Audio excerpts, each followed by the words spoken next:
Hi, Nancy. I'm Kitty Kidder, and I'm talking with Nancy DeRubo this afternoon. And Nancy is a family nurse practitioner for how many years now? Ooh, you can ask me that. Over 40. Graduated in 1978, so do the math. 40. 40. And you worked here in Laconia. What I've known of you is you worked here in Laconia as a women's health nurse practitioner, and then you sold that business in, I started Laconia Women's Health Center in 1985 and closed it in 2015.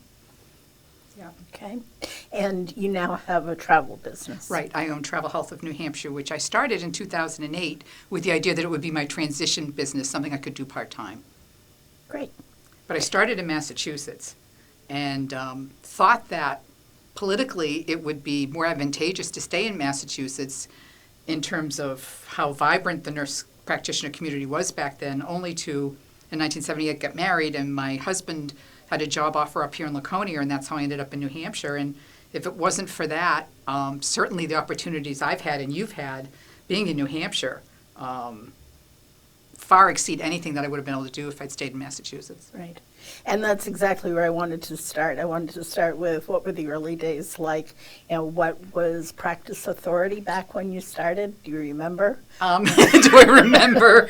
I do, because the environment when I first came up here was frankly hostile. Most people didn't know what a nurse practitioner was, and that included most nurses, a lot of physicians. When I first came up here, you didn't get a job, you had to create a job. When I first joined the New Hampshire Nurse Practitioner Association, probably maybe 1979, there were only 25 of us in the whole association, and there were probably only a few more of that number that were nurse practitioners in the entire state of New Hampshire. So we had a Nurse Practice Act for nurse practitioners, and that in the earliest form of it, it did include a provision that said you had to have a collaborative physician. In 1985, when I did decide to start my own practice, I went to a lawyer, Andrew Valinsky, who was phenomenal, and asked him, how do I do this? What does that mean? How can I stay in compliance with the law? And he basically looked up the laws and said, you know what? Take out a piece of paper. Do you have a collaborative physician? I said, yes. He said, all right, I, Gerald Hamilton, MD, are the collaborative physician for Nancy DeRubo. You sign it, he signs it, put a date on it. Once a year, if the law's still in place, that's all you do. He said, you're in full compliance with the law. He said, don't do anything else. You don't need to define it in any other way. The Board of Nursing hasn't, the Board of Medicine hasn't. And he said, you're in full compliance. The interesting thing was we looked up collaboration in the dictionary, and it said to cohort with the enemy. It's one of the main definitions of the term collaboration.